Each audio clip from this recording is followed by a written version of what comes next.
In the summer of 1853, Allahabad pulsed with life, its narrow streets alive with the clamor of merchants shouting over the clink of coins and the laughter of children darting through crowded bazaars. Rain fell in heavy sheets, turning dirt paths to mud and filling the air with the sharp scent of wet earth. The Yadav family's home stood at the edge of the city, a tall, weathered structure with peeling whitewash, its walls kissed by the monsoon's endless tears. To neighbors, they were ordinary. Rakesh Yadav, a soft-spoken man with a warm smile, who sold spices in the market. His wife Meera, with her gentle hands weaving garlands for temple offerings. And their two young sons, always trailing behind, their eyes bright with childish wonder. They were the kind of family no one thought twice about, their days blending into the rhythm of the city's heartbeat. But beneath this quiet normalcy, something stirred in the shadows of their home, something that didn't belong in the light. At night, when the rain grew fierce and thunder rolled like a warning, faint sounds slipped from the house, soft,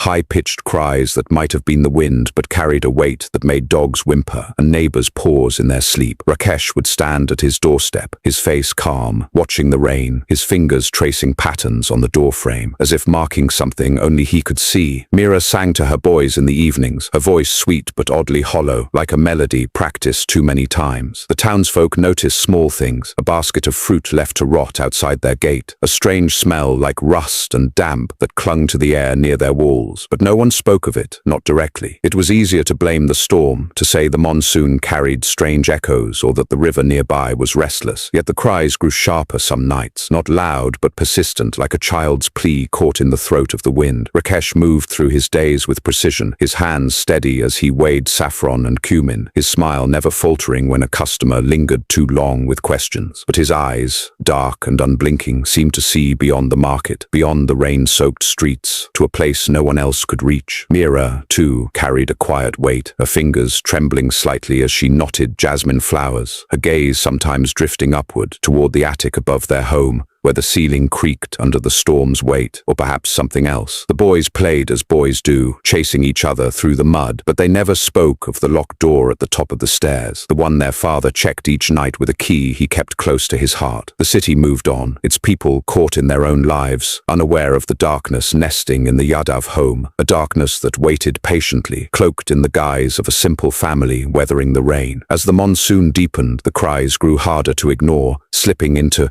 the dreams of those who lived closest, planting seeds of unease that would soon take root. The Yadav home stood like a silent giant against the monsoon's relentless drum, its upper floors